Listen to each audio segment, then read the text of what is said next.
We are joined by Dr. Amesh Adalja, Senior Scholar at Johns Hopkins University Center for Health Security. Dr. Adalja, as we just heard, COVID-19 3 years on, we are seeing the complex interplay of variants, vaccination, and natural immunity. Where are we today in terms of the pandemic, and how do you expect it to manifest itself this year?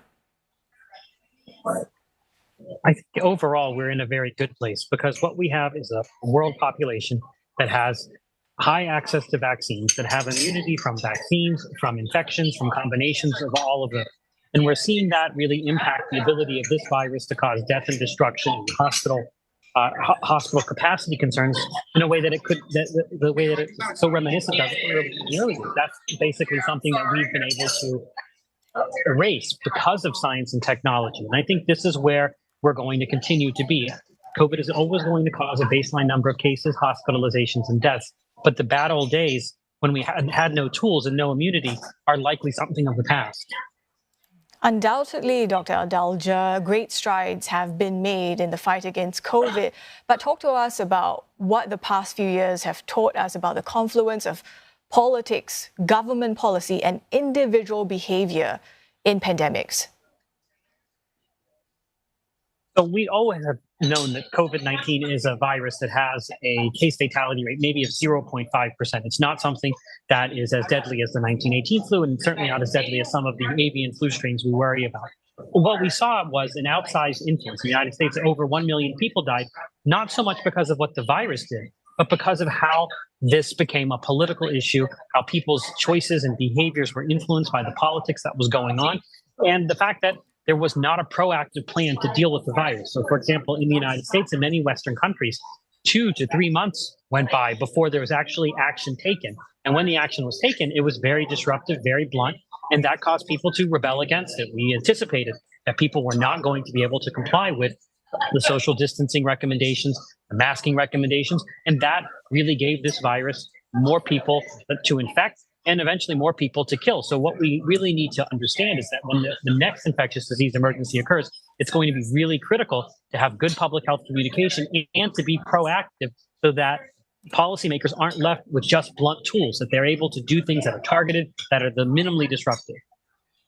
Dr. Adalja, the U.S. COVID emergency measures are set to expire on May 11th. Of course, all emergencies have to come to an end at some point, but it's still a public health threat.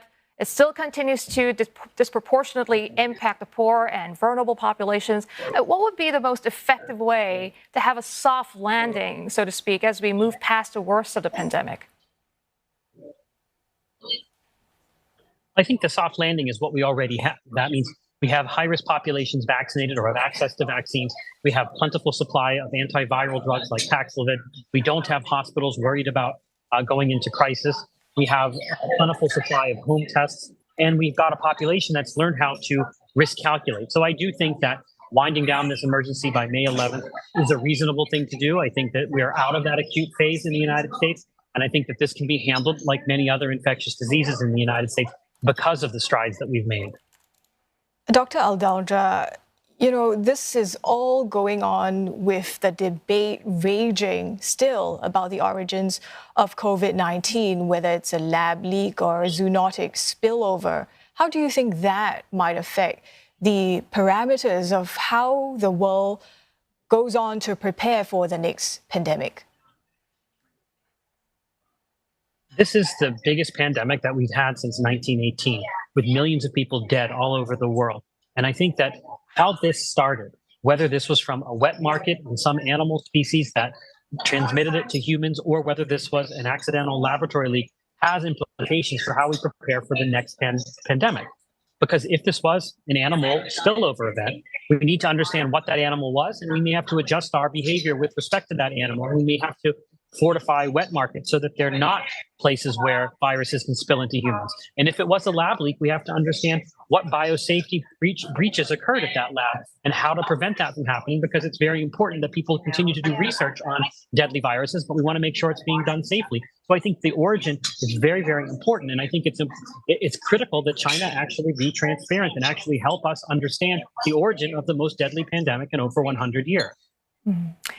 And Doctor, in a series of H5N1 bird flu cases sparking discussions about the next pandemic, how concerned are you that this avian influenza could affect us humans significantly and set off another full-blown pandemic?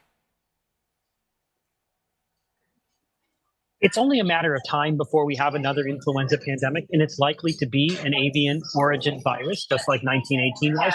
Whether or not it's going to be this strain or this clade of H5N1 remains to be seen. This has been something that's been spreading among bird populations in record numbers, and we have not seen that many human cases. So I'm tending to think that the next avian influenza human threat is probably not going to be this strain of H5N1. There are others that we worry about, but in general, the more avian influenza that circulates, the higher the stakes are. And I think that we have to be proactive. We have to start thinking about vaccines and antivirals and tests for influenza, because it's not something that is in any kind of doubt. We are going to see another influenza pandemic. We've seen multiple influenza pandemics over the last 100 years, and one will come. And I think that this is a wake-up call that people need to get ready for the next influenza pandemic, whether or not it's caused by this strain of H5N1 or some other. As we hear repeated warnings, it's not a matter of if, but when. Dr. Adalja, just picking up on your earlier point as well on government policy and its impact on how individuals tend to behave in pandemics. We've also seen how in the past day, President Biden has unveiled an almost $7 trillion budget proposal, and this sets the stage for a high-stakes negotiation with Republicans. What is your sense of whether the COVID experience will ultimately help public health spending be insulated from the politics of the day? I'm not very optimistic about this. What we know is that now public health is viewed as something that's just part of the daily churn of the politics that we have in the United States. And Democrats want one thing, Republicans want another, and they're not going to agree. But that's not going to help anybody be safer.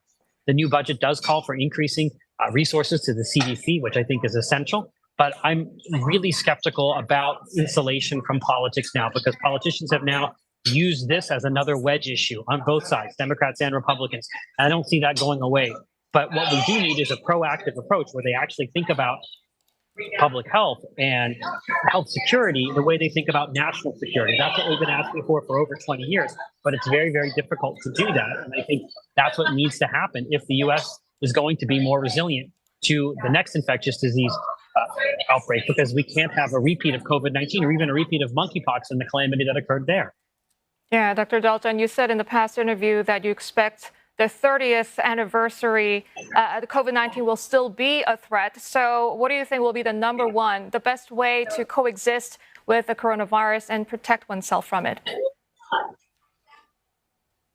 The best way is to have immunity through vaccination and through updated vaccines and hopefully new vaccine technologies. And if you're high risk, to have antivirals. We have one drug, Paxlovid, in the United States. That's the mainstay. There are going to be more coming. So we'll be having a toolbox that prevents COVID-19 from causing severe disease on a wide scale. I think what we want COVID to do is be like other respiratory viruses that we deal with year in and year out, because it is not going to be eradicated. It is not going to be eliminated. It's going to continue to evolve variants that have the ability to infect us. But increasingly, with tools that medicine and science give us, it's going to be something that is much, much more manageable. And I think right now in the United States, we're in that type of situation. And I think it will only get better as we get more tools, more antivirals approved, more monoclonal antibodies, newer vaccine technologies.